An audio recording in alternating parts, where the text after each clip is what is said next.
Africa deserves a seat at the UN's top table.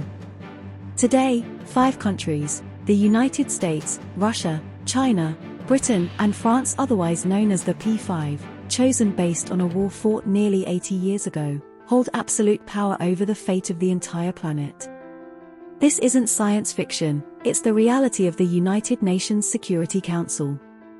After nearly 80 years, is the UN fit for purpose? Is this outdated system fit to handle the challenges of the 21st century? Do Britain and France still deserve their permanent seats, or should they be replaced by rising powers like India and the African Union? And most importantly, can we truly achieve global peace and security without shattering the glass ceiling of the Security Council itself? Kilimanjaro News Network delves into this critical issue. We unpack the history, expose the cracks in the system, and explore revolutionary solutions. Our investigation delves into the profound influence wielded by this entity on the livelihoods of the global populace. Before we continue, don't forget to subscribe to Kilimanjaro News Network. Click the bell icon to be notified for more interesting and in-depth investigations of events happening throughout the continent and the diaspora.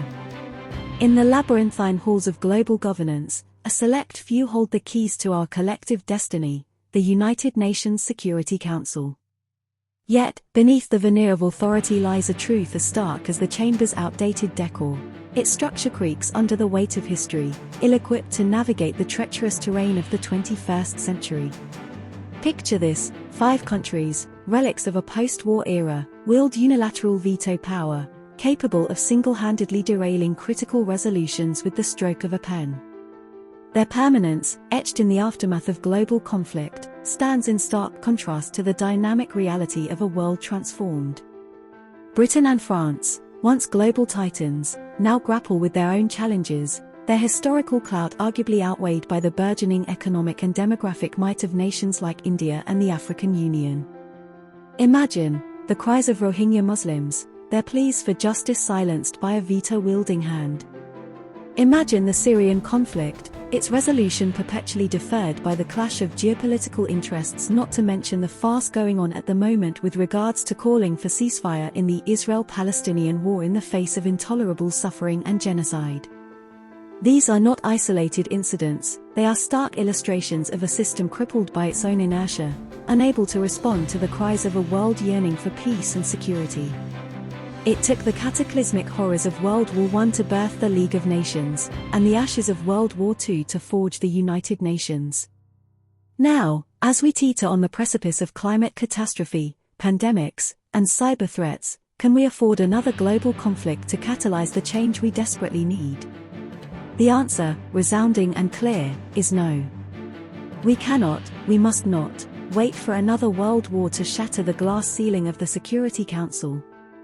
This is not a call for evolution, but revolution. The veto power, an archaic instrument of bygone eras, must be dismantled or subjected to rigorous limitations. The Council itself must expand, welcoming permanent seats for India, representing the aspirations of 1.4 billion people, and the African Union, a collective voice for a continent brimming with potential. The P5 might cling to their perceived privileges, and navigating regional rivalries will be a delicate dance. Yet, the urgency of our times demands audacious action. Our interconnected world cannot afford a Security Council trapped in the amber of the past. Are we going to wait for another global upheaval to reshape the world order? What will it take to bring about a revolution from within? Is it not time for the world to have a Security Council that reflects the realities of today, not the shadows of yesterday? Is it right to continue in a world where peace and security are the exclusive domain of a privileged few, rather than the birthright of all?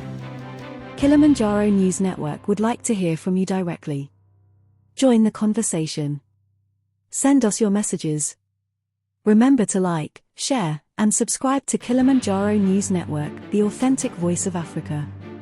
Kilimanjaro News Network broadcasts in Swahili, Arabic, English, and French.